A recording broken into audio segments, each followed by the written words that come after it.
বাংলাদেশ দ্বিতীয় ইনিংস ১.৫ ওভারের ৭ বিভাজন ০, মাহমুদুল ২ তারা চিহ্ন, আফ্রিদি ০.২।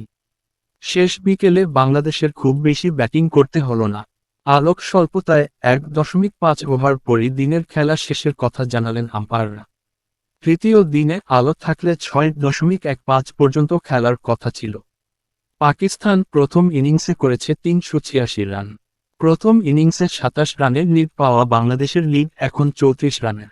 ৩৮৬ রানে অলআউট পাকিস্তান।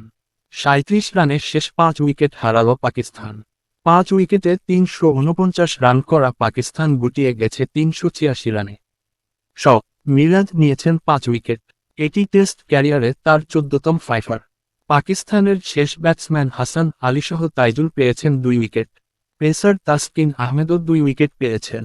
নাহিদ রানা পেয়েছেন ১টি উইকেট। ২৭ রানের লিড পেয়েছে বাংলাদেশ।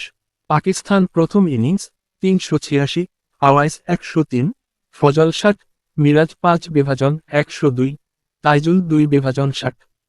বাংলাদেশ প্রথম ইনিংস ৪১৩, নাজমুল ১০১, মুমিনুল ৯১, মুশফিক ৭১, লিটন ৩৩, তাসকিন ২৮, তাইজুল ১৭, সাদমান ১৩, আব্বাস ৫/৯২, আফ্রিদি ৩/১১৩, হাসান ১/৭৫, নোমান ১/৮০।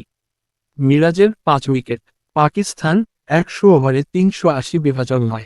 বাংলাদেশ প্রথম ইনিংস ৪১৩। সহজ ক্যাচ দিয়ে ফিরলেন শাহীন শাহ আফ্রিদি। ১৩ রান করে ফিরেছেন তিনি। টেস্ট ক্যারিয়ারে ১৪তমবার ৫ উইকেট নিলেন মেহেদী হাসান মিরাজ। পাকিস্তান প্রথম ইনিংস ৯৮ ওভারে ৩৭৩/৮।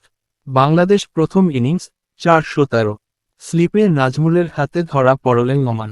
মিরাজ পেলেন নিজের ৪র্থ উইকেট। মিরাজের অফ স্টাম্পের বাইরে শর্ট লেন্থের বলে কাট খেলতে গিয়ে ক্যাচ দিয়েছেন নোমান। পাকিস্তান প্রথম ইনিংস ৯৩ ওভারে ৩৬৬/৭। বাংলাদেশ প্রথম ইনিংস ৪১৩।